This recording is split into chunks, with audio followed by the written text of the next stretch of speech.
time in our study of physics to take a pause for a moment just to take stock of what it is we've accomplished. It's a significant thing. I wanted to create a description of the universe, and I've done so in the context of position, velocity, and acceleration.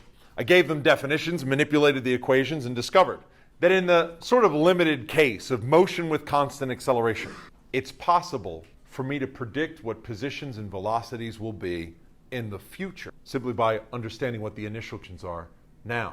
And that's quite a remarkable thing. That's an excellent way of describing how objects move. See, the thing is, in order to do that, I have to know what the acceleration is. Because objects in my universe accelerate. Why?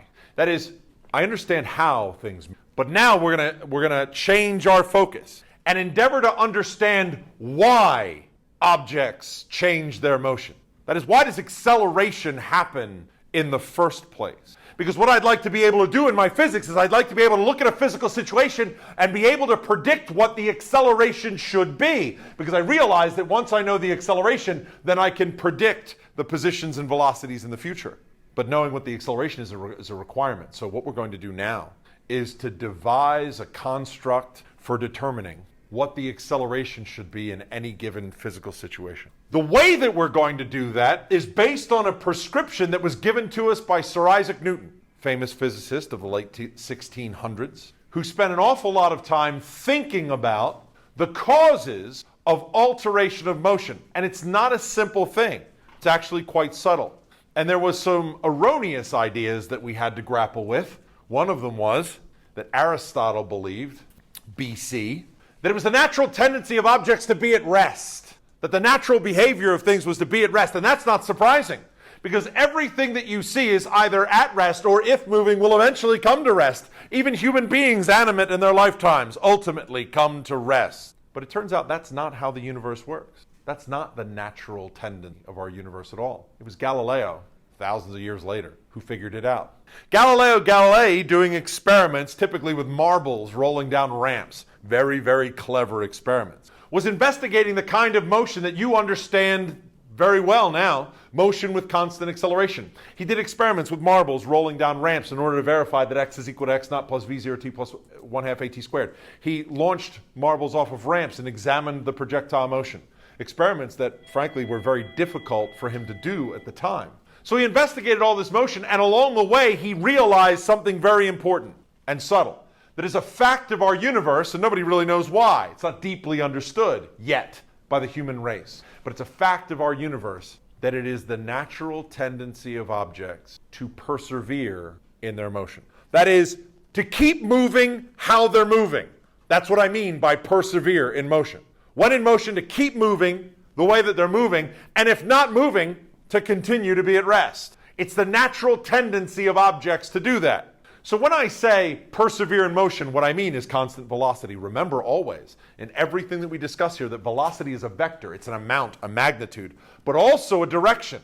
So what Galileo asserts is that it's the nature of material objects in our universe to move with constant velocity. He realized this by doing a number of experiments. Experimental observation, the behavior of the universe. It's the natural tendency of objects to move with constant velocity. That idea alone will not help me to figure out what the acceleration should be in any given situation. But that idea was passed on to Sir Isaac Newton. It's a funny little thing that you might read about on the internet. That Galileo Galilei died on Christmas Day in 1642, and on that very same day, Sir Isaac Newton probably was an important, successful scientist of man. What Isaac Newton did for us is he went away one summer, fleeing from the plague. He sat down and had a really good think about a lot of aspects of our universe, a lot of aspects. Things about fluid dynamics and optics and gravity that we're not going to discuss yet. But the really important thing, he sat down and made a construct for how to understand the cause of motion in this universe. And he was able to write it concisely as 3 laws of motion. And so now we begin our study of Newton's laws. 3 laws, simply stated, with powerful implications. Today, I'd like to talk about the first 2 of those laws, because there's a lot to say. The first of Newton's laws is the same law that Galileo had observed. Galileo observed that it's the natural tendency of objects to move with constant velocity. The natural tendency of objects to move with constant velocity. This idea has a name. The natural tendency of objects to move with constant velocity is termed inertia. We created a word that means that complex idea. One word that means that idea. It is the natural tendency of objects to move with constant velocity, either zero velocity or constant velocity moving through space. And so Newton's first law is often referred to as the law of inertia. There's a point of view that I don't subscribe to that says that Isaac Newton just stole this law from Galileo. Galileo said that it was true, and then Isaac Newton comes along and repeats it. Isaac Newton realized that. Isaac Newton wrote a letter to Hooke in which he very famously said, "If I have seen further than others, it is because I have stood on the shoulders of giants." One of those giants that Newton would have been referring to was certainly Galileo. But the law of inertia, as stated by Newton, has a little extra bit on the end of it. It's critically important. Isaac Newton says that it's the natural tendency of objects to persevere in their motion unless they change their motion by forces acting on them. Newton's first law gives me a definition of what I mean by force. Force is one of those words that we have to be careful with because it's an everyday word. It's one of those words like acceleration that we talk about casually long before we ever have a physics class. Words like speed and velocity that now we realize have different meanings, but before we took physics, we didn't realize. Force requires a definition. It's central to my physics, and so it requires a definition. And Newton's first law gives me that definition. The law of inertia is that it's the natural tendency of objects to persevere in their motion unless acted upon by a force. Here's the idea that Newton has, a very, very good idea. Once I realize that it's the natural tendency of objects to persevere in their motion, if I see an object like my water bottle here at rest, then I am satisfied for the moment because it is the natural tendency of things to move with constant velocity, and the velocity of the bottle is zero. If I observe an object moving along in a constant direction with a constant speed, that is constant velocity, and for the moment I am satisfied because I understand that it is the natural tendency of objects to persevere in their motion with constant velocity. So I'm satisfied. But when I see an object accelerate, Newton tells me, when I see an object accelerate, it is possible to identify a natural constraint or condition that is the cause of the alteration of motion. This is an important and subtle point. How does Newton know that? How does Isaac Newton know that it's a guarantee that when I observe acceleration, there must be an explanation? There is no guarantee of that. It's an assumption, but it's an assumption that works quite well. Consider this very simple example. My marker is here at rest, and that doesn't bother me because I believe that it is the natural tendency of objects to move with constant velocity, and zero velocity is a constant velocity. When I release it, its velocity is no longer constant, and it falls to the table. With an acceleration that I can measure and have measured, it's 9.8 meters per second squared, the acceleration the object falls to the table. Now, Isaac Newton, based on the first law, would tell me that if an object accelerates, then there must be some natural constraint or condition that is the cause of the acceleration, and you already know what it is in this case. What is it? Gravity. That's why gravity is a force by definition, because gravity causes acceleration. So gravity is the kind of natural constraint or condition that can cause alteration of the motion, that is change in velocity. Whenever an object acts contrary to its natural tendency, I look for a natural constraint or cause of that behavior. And Newton supposes that I can always find such a cause. And that is Newton's first law, the law of inertia. This natural tendency that objects have that I call inertia, it can actually be quantified. It can be made into a number. I talked a lot at the beginning of the course about measurement, how I hold a meter stick up to the universe and I measure space, how I hold a stopwatch in my hand and I measure time. This aspect of nature can be measured and has been measured, and you have measured it already in your young science career. Inertia is measured by the quantity that we call mass. Mass is the measure of an object's inertia. It's kind of funny to me because until you get to this point, if I ask a class of young people, what is mass? Somebody shoots their hand up. It's the amount of, I'm sorry, wrong voice. It's the amount of stuff that's in something. It's the amount of stuff. Well, that's not a very scientific statement. I'm not going to go with that. That's sort of maybe that's like a 6th or a 7th grade understanding of what is mass. Oh no, Sally, much more sophisticated. It's the atoms that make up. It's the number of atoms. Because you've been in a chemistry class where you had a chemical formula and you were asked to find the mass of it. So you went to the periodic table and you looked up the masses of all the atoms involved and worked it out. Number of moles of it. You had to do the mole calculations and do all that, right? So the mass is the amount of atoms in it. See, that doesn't work for me because atoms are composed of subatomic particles. An atom is composed of protons, neutrons, and electrons. An electron has mass. It happens to be 9.11 times 10 to the minus 31st kilograms of mass. A very, very small mass, but an electron has mass. What does that mean? When I measure the mass of an electron, what have I measured? You can't say it's the amount of stuff, because that's an immature statement. You can't say it's the number of atoms, because an electron is smaller than an atom. You can't say it's the amount of matter, because electrons are matter. That's what that means. The fact of the matter is that mass, that you've already been measured, we have digital pan balance. We take a digital pan balance, put some powder on it, to use mixed with some chemicals, it changes color, yeah. But you put it on a pan balance, it comes a certain number of grams. You've measured the mass of things. What were you measuring? Mass is the measure of an object's inertia. An object that has a large mass has a large inertia. I have a large mass. I don't actually know what my mass is in kilograms. Maybe I can get someone to do a conversion. Could somebody do a Piper, would you do a conversion? I'm ashamed to admit out loud, Piper, but I weigh 285 pounds. Yikes. What is my mass in kilograms if my weight 285 pounds? 129. I was going to say 125. Mass measured in kilograms. So my mass is about 129 kilograms. I am massive. And as such, it is difficult to change my velocity. Give it a try. You stand at the intersection of the hallway here and I'll come running at you full speed and you do what you can to deflect me. Can you change my velocity? Absolutely. I might deviate from my course a little bit, right? How about some of these little freshman kiddies we got running around the building? They look like they're not supposed to be here. They have small masses and therefore it is easy to alter their motions. Mass is the measure of an object's inertia, and inertia is an object's resistance to acceleration. Large mass, large resistance. Small mass, small resistance. And of course, it's not difficult to push electrons around because they have a very, very small mass. Mass measured in kilograms. That's my SI unit. When I'm doing problem solving, I'm likely to encounter mass in grams from time to time.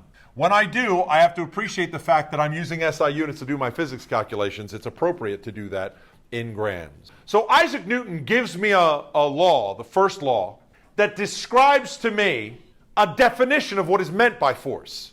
But it still doesn't help me calculate anything. The calculation comes from Newton's second law. Newton's second law is the one that I use to actually calculate a number that is the acceleration. It's the one that gets problem solved not only in this unit of our physics, but in everything we do from here on. Newton's second law. Newton was fascinated and realized that our universe was described by physical laws that could be represented as mathematical relationships. Numero pondere et mensura deus omnia condit. Of number, weight, and measure, God created the... Isaac Newton was a little bit fascinated by the fact that he could think about the nature of things and write it as a mathematical relationship. And so he gave us, in form of the second law, one of the most important physical laws and physical relationships ever devised by man. The sum of all of the forces is equal to the mass times the acceleration. There's a lot of notation here. There's a lot of extra bits. Let me explain. In front of Newton's second law, I have this big sigma, sigma F. The capital sigma means the sum of. Capital sigma means the sum of. The reason why is that Isaac Newton realized that in any given physical situation there could be more than one constraint or condition affecting the motion of an object. That is, in any given physical situation, there could be more than one force. As I stand here before you, there's more than one force acting on me. And so in order to understand the motion of objects, it's important to appreciate the number and nature of the forces that act. And so Newton's second law is written as sigma F. This is known as the net force, which is the sum total of all of the forces that influence the nature of an object. If I leave out a force, then my description of the natural phenomenon will be flawed to the extent that that force was relevant to the motion. So it's really important that I be able to figure out the net force. So I'm probably going to devise a scheme for making sure that I get the net force correct. The force has a harpoon over the top of it because force, like position, velocity, acceleration, force is a vector quantity. That means it's not just how hard you push, it's the direction that you push that matters as well. Force is a vector quantity. It has a magnitude and it has a direction. You already knew that. But there it is in the notation of Newton's second law. Force gets a harpoon here because force is a vector quantity. So sigma F, the net force, is equal to the mass times the acceleration. It's an equation that says forces cause acceleration, and acceleration is the change in velocity over time. So it's an equation that says forces change velocity in time. Acceleration is a vector, so I put a harpoon on it. The vector force is proportional to the vector acceleration. And the consequence of that notation is that the acceleration vector points in the same direction as the net force. You already knew that. Because what it means is that all of the influences added together push in a particular direction, and that is the direction that the object accelerates, in the direction of the net force. Now, the mass appears in the equation. The net force is equal to the mass times the acceleration. The mass appears in the equation. The reason why is that when forces are impressed upon an object, the object accelerates in proportion to the mass. Let's say we pick a particular force, a single force, to make it simple. There's a certain force, and we apply that force to me. Well, I have a large mass. I am massive, and therefore I have a certain acceleration, maybe not much. If we apply the same force to a wee person, a very low mass, then that person will have an acceleration larger, because their resistance to acceleration is lesser. That is, when forces are impressed upon objects, their accelerations are in proportion to their mass. Well, I suppose I should say, to be very precise, the accelerations are inversely proportional to the mass. Because if sigma F is equal to ma, sigma F divided by m is equal to a. Now that I've written my equation, Newton's second law, that describes the relationship between forces, the natural constraints or conditions that affect the motion of objects, and their accelerations, now I can figure out what the units should be. The units of force would be mass in kilograms multiplied by acceleration, which are very familiar units of meters per second squared. So the unit of force is the kilogram meter per second squared. That is my official SI unit of force, the kilogram meter per second squared. Kilogram meter per second. It doesn't exactly roll trippingly off the tongue. So it goes by another name, the Newton of force. In our physics, we measure forces in newtons, which is different than the customary unit. Here in the US that we use is pound.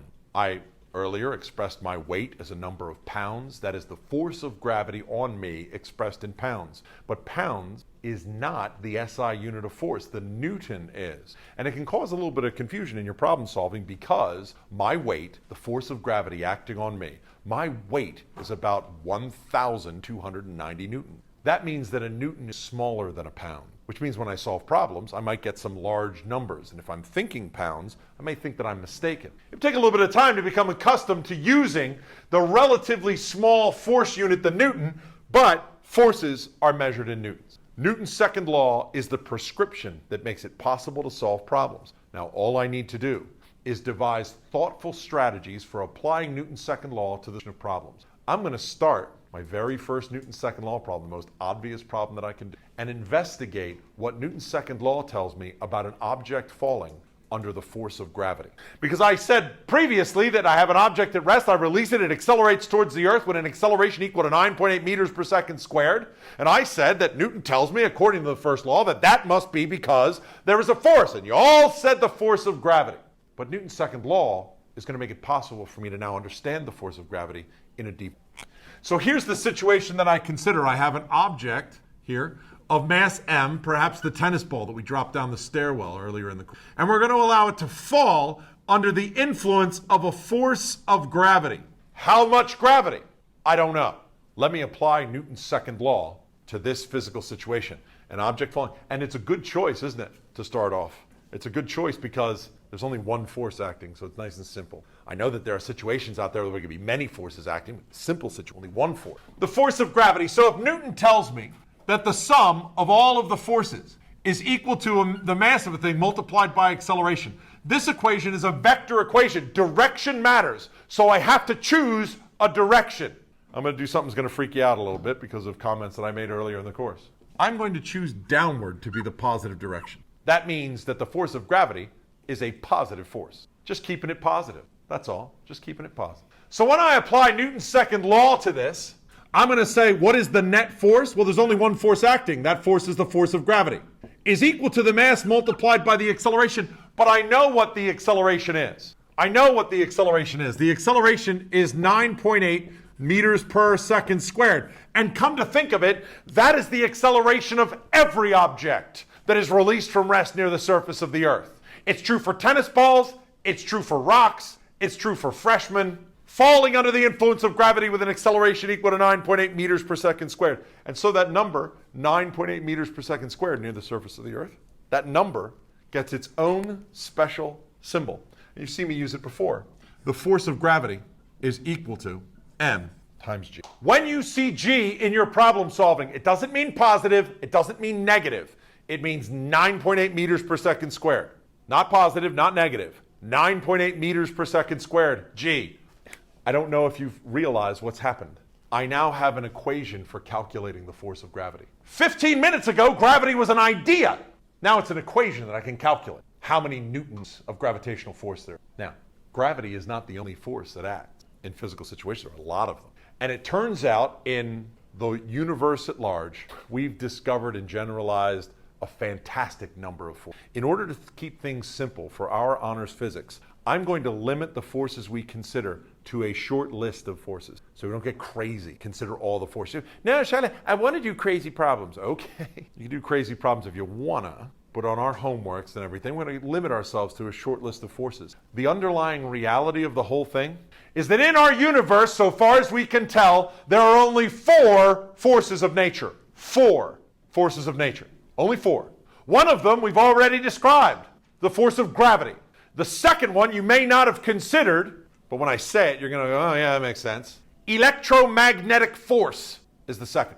The third one you may never have heard of, fundamental force. When I look at atoms and I realize that they have structure, it's electrons orbiting a nucleus, which is proton. Protons are all positively charged. They exert repulsive forces against each other. The nucleus of an atom wants to blow apart. What holds it together? So you calculate how much force would be required to hold it together. It's an awful strong force. It's legit called the strong force. The name of that fundamental force of nature is the strong force. It's the force that binds nuclei of atoms together. And then I look more closely at protons themselves. You know that protons that make up the nucleus of atoms, that they themselves are made up of smaller particles? Do you know what those particles are called? Anyone? Quarks. And the quarks have positive charge, so the quarks want to blow up. So you investigate how much force would be required to hold the quarks together inside of a proton. You say, wow, it's an awfully strong force, but it's not as strong as the strong force. It's legit called the weak force. So there are 4 fundamental forces of nature that we're aware of. Gravitational, electromagnetic, strong, and weak. The strong and the weak are going on inside of nuclei. I'm not going to worry about those in my course. In my course on physics, all I need to concern myself is gravitational and electromagnetic. But here's the thing. If I want to exert a force on Dylan here, I could easily do it just by tying a rope around him and pulling. Is that gravitational? No. Is it electromagnetic? Yes. Because the rope is made of molecules, and all those molecules are made of atoms. And all of the atoms in the rope are exerting electromagnetic forces on each other, and that's what creates the force. I can't think about that. It's too complicated. So what I do is I generalize in situations where I don't need to know the inner workings of the detail. And now what I'd like to do is make a list for you of the forces that I think are important, the ones that we're going to encounter in our honors physics. Forces. I'm just going to make a list so that we know when we're solving problems what forces we can expect to see in a problem that we solve. The very first force that we'll consider in our course is the obvious one, the one we've already become familiar with. Weight. Weight is the force of gravity on an object. Weight is the force of gravity on an object. Every object near the surface of the Earth has weight, and so the weight is going to appear in almost every problem that I solve. So it's an important force. That's why it gets pride of place at the top of the list. I know how to calculate weight. There's an equation for it. Awesome. The mass of a thing multiplied by g. Critically important. Critically important. Mass and weight are not the same thing. Sure, the weight is equal to mg, But mass and weight are not the same thing. You might say, yeah, but they're only different by g. But g is only 9.8 meters per second squared on the surface of the Earth. My mass, we've learned, is about, what did we say, 129 kilograms? What was it? 129 kilograms. My mass is 129 kilograms here. It's 129 kilograms on the moon. It's 129 kilograms on Mars, 129 kilograms on Jupiter. My mass, 129 kilograms everywhere in the universe, because my mass describes my resistance to acceleration, and that has nothing to do with where I am. However, my weight on Earth depends on the gravity here on Earth. On the moon, I weigh 1/6 as much. On Mars, I weigh 1/3 as much. On Jupiter, I weigh 12 what I weigh here on Earth. Weight and mass are not the same thing. Mass is the measure of an object's inertia. Weight is the force of gravity acting on an object. So my weight is equal to mg. Very often when I have forces, I'll give them a symbol. This symbol stands for this particular force. You might think I'm going to use capital W. I'm not going to. I have a better use for capital W later on in our physics. I have a better use for capital W. So the symbol that I'm going to use for weight is mg. When I mean to signify the weight, I will write mg. And you're going to become very accustomed to this as we go on, because it's going to happen all the time.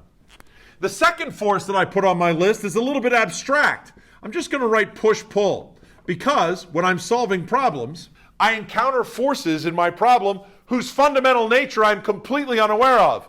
Guy pushes on a piano. When a guy pushes on a piano, I know that he has the capacity to change the motion of the piano, but I don't understand in any kind of fundamental way, and indeed I can't write an equation for it. There's no equation for guy pushes on a piano for. But I understand that it's there, so I appreciate how it can affect the motion. It is a natural constraint or condition. I'll typically give it the symbol just capital F, just sort of a generalized force, generalized non-specific force, and they can turn up in problems. But forces can be more specific. I mentioned using a rope to exert a force. Using a rope to exert a force is something that we do commonly in physics, because when I have a guy who pushes on a piano, it's really hard for me to tell what the direction of that force would be. Because you put your hands on it, you push. Are you pushing perfectly horizontal? Are you pushing down at an angle? If so, what angle? Are you pushing vertically downward? It's hard to see the direction, but when I tie a rope to a thing and pull, I know that the force is exerted directly along the rope, and that makes it easier to solve physics problems. So you're going to find that we use a lot of ropes in physics in order to exert forces in very specific directions. When a rope exerts a force, we refer to that as tension, and I'll generally give it the symbol capital T to designate a tension force, the force exerted by a rope. The next force on my list is a little bit subtle. I recognize that whenever two surfaces come in contact, the one with the other, they exert forces. For example, when I hit the table here, I know that the table is exerting a force on my hand because my hand accelerates when it hits the table. It comes to a stop. My hand has a velocity, and then it doesn't. What is the cause? The cause is the table. There must be some force that is the cause of that change in motion. If I look very closely, that force is electromagnetic in nature. Because the table is composed of charged particles and my hand is composed of charged particles, there is a repulsive interaction. My hand never actually touches the table. Table touches a physical contact. But there is a force of interaction when two surfaces come in contact. This is called the normal force. It's not called normal because it's not strange. It's called normal because to a mathematician, the word normal means perpendicular. The word normal means perpendicular. And when two surfaces come in contact, the force of contact is perpendicular to the surfaces. For example, as I stand here now, the floor is pushing upward on me, perpendicular to the floor. If I come over here and lean against the wall is pushing on me, perpendicular to the wall. If I climb a ladder and push on the ceiling pushes downward on me with a force perpendicular to the ceiling. The force of contact is always perpendicular to the surface. It's always perpendicular to the surfaces. And therefore, we call it the normal, because the word normal means perpendicular. The normal force, the force of contact, which I'll give the symbol capital N. Oh no, Charlie, capital N is newtons. and now you've given it the same name. No, there are not enough symbols. There are not enough symbols. I have to make some sacrifices somewhere. Charlie, call it lowercase n. I'm not going to do that because in quantum mechanics, lowercase n is the principal quantum number, and I just don't have the emotional strength to use lowercase n in any other context but quantum mechanics. And so, I'm going to use capital N. Shally, that means I can solve a problem and say n is equal to 5n. Yeah, that could happen. But you're smart enough to know the difference between a symbol that designates a force and the units of force, the Newton. So we will muddle through somehow. I've just given you three forces, 2, 3, 4 here on my list, that don't have an equation for them. There's no equation to solve. I found an equation for the force of gravity, but now I've got these three, there's no equation. The fifth force on my list does have an equation. The fifth force does have an equation, and it's a force that you're familiar with from your everyday lives. You knew about it before you ever came to physics class. When two surfaces come in contact, they exert normal forces one upon the other, but they also exert lateral forces, the force of friction. There's an equation for calculating how much friction force I should expect in any given physical situation. But I don't want to overload the discussion here by introducing the force of friction right now. I'll introduce the force of friction, days from now. You won't have to wait. There's an equation for it, but for the time being, I'll just recognize that when two surfaces in contact and they slide against each other, that there's a force that we call the force of friction, that I'm going to give it a symbol, lowercase f. The sixth force on my list is a force that we will not use in this unit, but we will use later in the course. So I'm going to add it now just for the sake of completeness. If I take a bit of wire and I coil it, I can form it into a spring. And I think we all know from various toys with springs in, and like Slinky and a spring-loaded dart gun and whatever, that springs can change the motion of objects. And they do so by exerting a force. I'll call that the spring force. Not really a special symbol. Perhaps I'll just call it F sub S, the force exerted by a spring. That one also has an equation for it, but I'm not going to get into it now. I'll get into it later on when I need the spring force to solve special problems later on in our course. These are the forces that exist within the limits of this particular physics course, but of course there are many more. I could add to the list going forward. I could add a seventh force to this, and I could say viscous drag. I could add that force to the list. But we already agreed not to consider air resistance, because when we do, it becomes very mathematically complicated. Perhaps we don't like to do that. What else could I add to the list? I could add the buoyant force, the force that a fluid exerts upward on an object. I include that. But I'm not going to, because my physics would become very, very complicated. What else should I consider? Thrust, the force exerted by a rocket engine or a jet engine. That would be great. Speaking of jet engines, I could add a force to my list. Lift, the aerodynamic lift force that makes it possible for airplanes to fly. You see, the list of forces is extensive. Many of them have equations. Some don't. In our course, we're not going to consider any of these special ones, but I wanted to give you a taste of what you might be missing out on. And you might do a little further research on your own, because adding new forces to the model doesn't change the way we do physics. It improves the model. So these are the forces that we'll consider when we apply Newton's second law. So what we need now is an excellent strategy for using Newton's law to understand the motion of objects. Again, my goal being that if I can use Newton's second law to determine the acceleration, then I can use the acceleration to predict the velocity.